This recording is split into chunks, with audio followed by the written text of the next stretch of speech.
Hello everyone, বিয়ের season কিন্তু পড়েই গেল। এই সিজনের আমার এটা প্রথম কাজ। আজকের লুকটা তোমাদের সাথে শেয়ার করব, আইবুড়ো ভাতের লুক। আমার ব্রাইডের আজকে আইবুড়ো ভাত। তো এই লুকটা করা হয়েছিল 14ই নভেম্বর। যতটা পারবো আজকে পুরো লুকটাই তোমাদের সাথে শেয়ার করব, কিভাবে কি লুকটা করলাম। তো যেহেতু দিনের বেলায় প্রোগ্রাম ছিল আর দিনের বেলার মেকআপের কিছু একটু চেঞ্জেস থাকে, সেই অনুযায়ী আমি এখানে মেকওভার শুরু করে দিয়েছি। আর পুরো স্কিন প্রিপারেশন হচ্ছে। পুরো স্কিন প্রিপারেশনটা একদম উইন্টার স্কিন যেমনভাবে আমরা প্রিপারেশন করি ঠিক তেমন উইন্টার সিজনে যেভাবে কাজ হয় সেই সমস্ত প্রোডাক্ট দিয়ে কাজ করা হচ্ছে। কারণ প্রথমত হালকা ঠান্ডা পড়েই গেছে, আর দ্বিতীয়ত আমার ব্রাইডের স্কিনটা ভীষণ ড্রাই, সেই কারণে। তো এখানে খুব ভালোভাবে স্কিন প্রিপারেশন করার পর আমি তারপরে বেসে যাব। আমি প্রতিটা প্রোডাক্ট মেবি দেখাতে পারছি না, কিন্তু যতটা পারছি আমি দেখানোর চেষ্টা করছি। তারপর এখানে আমি কনসিল করে নিচ্ছি।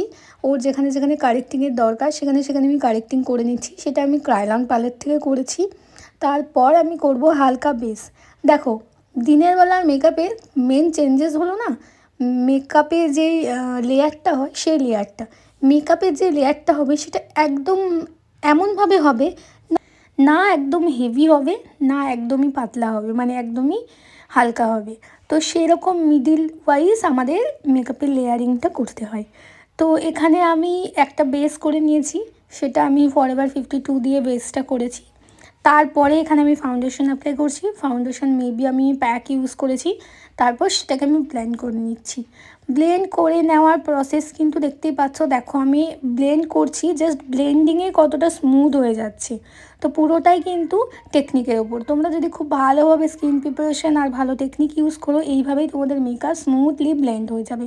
তারপর সেটাকে আমি সেট করে নিচ্ছি। আমি শুধুমাত্র পুরো বিষয়টা পাউডার কন্ট্যুর বলো, পাউডার ব্লাশ বলো, তার ওপর করব। তার জন্য আমি বেস করে ডিরেক্টলি সেট করে নিয়েছি লুজ পাউডার দিয়ে। দেন এখানে আমি ব্রনজিং করে নিচ্ছি। ব্রনজিং করার পর এখানে ব্লাশারও ইউজ করে নিচ্ছি। আর তোমরা নোটিস করেছো কি না জানি না, তবে আমি বলে দিই। তোমরা দেখতে পাচ্ছ আমার প্রতিটা প্রোডাক্ট বা মেকআপ সমস্ত কিছু না খুব ইজিলি ব্লেন্ডিং হয়ে যাচ্ছে, মানে কোনো প্রবলেম দিচ্ছে না আমাকে স্কিন। এটার কিন্তু একটা মেন কারণ আছে। তার কারণ হলো আমার ক্লায়েন্টের স্কিনটা ভীষণ ভালো। ও স্কিনটা অনেক যত্ন করেছে। আমি অনেক দিন ধরেই ওকে গাইড করেছি। আমি আমার প্রতিটা ব্রাইডকেই করি। দেখো, তোমরা যদি স্কিন মেনটেন করো তাহলে তোমাদের মেকআপ কিন্তু এইভাবে ইজিলি ব্লেন্ড হবে অ্যান্ড একটা আলাদাই গ্লো দেবে। তো যেই কারণে তোমাদের মেন কাজ হলো একটু গাইডনেসে থাকতে হবে। তো আমার প্রতিটা ব্রাইডকেই আমি বলে দিয়েছি তারা কিভাবে নিজেদের স্কিনটাকে মেনটেন করবে।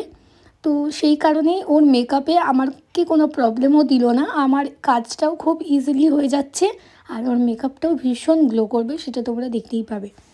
তার মানে আমাদের কি করতে হবে, শুধুমাত্র মেকআপ আর্টিস্টের উপর ভরসা করে থাকলে হবে না, কিছুটা নিজেদেরকেও মেনটেন করতে হয় নিজেদের স্কিনকে। তবেই তোমরা একটা ফ্ললেস আর একটা গ্লোয়িং একটা মেকআপ লুক পাবে। তো যাই হোক, কথা বলতে বলতে দেখো আমি এখানে আই মেকআপও ডান করে দিয়েছি। যেহেতু দিনের বেলায় প্রোগ্রাম ছিল, ও আমাকে বলেছিল একটু হালকার উপর আইটা করতে, খুব বেশি হেভি না, কারণ এরপর পরপর ওর লুক আসবে। তো এই হলো ফাইনাল। তোমাদের কেমন লাগলো জানিও। আর পেছনে হেয়ারটা একটু কার্লসের ওপর করা হয়েছে, দেখতেই পাচ্ছ হালকার ওপর, পুরোটাই নিচটা কার্লস আছে। তোমাদের লুকটা কেমন লাগলো অবশ্যই জানিও। সামনে আরও নতুন নতুন লুক নিয়ে আসবো, দেখা হবে।